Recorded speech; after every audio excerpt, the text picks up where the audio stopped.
Kang, terakhir Kang, soal kemarin Pak Jokowi menegaskan kembali kalau dirinya mendukung Presiden Pak Prabowo dengan Mas Gibran untuk 2 periode. Kalau Demokrat sendiri menanggapinya seperti apa?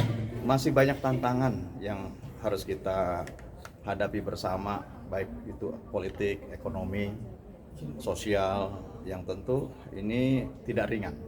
Oleh karenanya bagi Demokrat kami masih fokus untuk membantu Presiden Prabowo Subianto di dalam mensukseskan program-programnya. Jadi kalaupun ada yang lain berbicara untuk partainya, kepentingan partainya, ya silakan saja. Tapi bagi Demokrat saat ini masih fokus untuk membantu suksesnya program Presiden Prabowo Subianto. Pertambangan ini seperti apa? Apakah nanti tumpang tindih atau enggak? Sepanjang saling mendukung dan tidak redundant gitu ya, tidak bersaing gitu, ya sah-sah saja. Contoh misalkan, kenapa ada Agrinas Palma? Agrinas Palma diberi kewenangan untuk mengelola terhadap perkebunan yang kemudian disita oleh negara. Itu dikelola oleh Agrinas Palma. Tapi kan pada sisi lain kita punya Palmco yang dikelola oleh PTPN.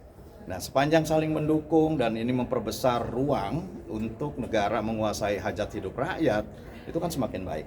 Semakin lebar, semakin penguasaan hajat hidup oleh negara yang eksekutornya ataupun operatornya itu adalah BUMN, ya ini akan semakin baik. Artinya akan membuat iklim ekonomi yang lebih berpihak kepada rakyat, bisa diatur oleh negara. Bukan berarti kita meninggalkan private sector, bukan. Tetapi bagaimanapun semakin besar penguasaan hajat hidup rakyat oleh negara akan semakin baik dan semakin merata hasilnya dan semakin mudah diatur oleh negara. Kalau Permenis ini untuk logam tanah jarang gitu ya? Ya bisa saja, arahnya kemana bisa saja gitu ya.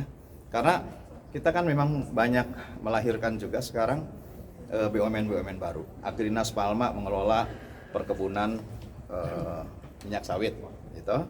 Kemudian ada Agrinas Pangan yang sekarang lebih banyak mengolah ke sektor hortikultura misalkan.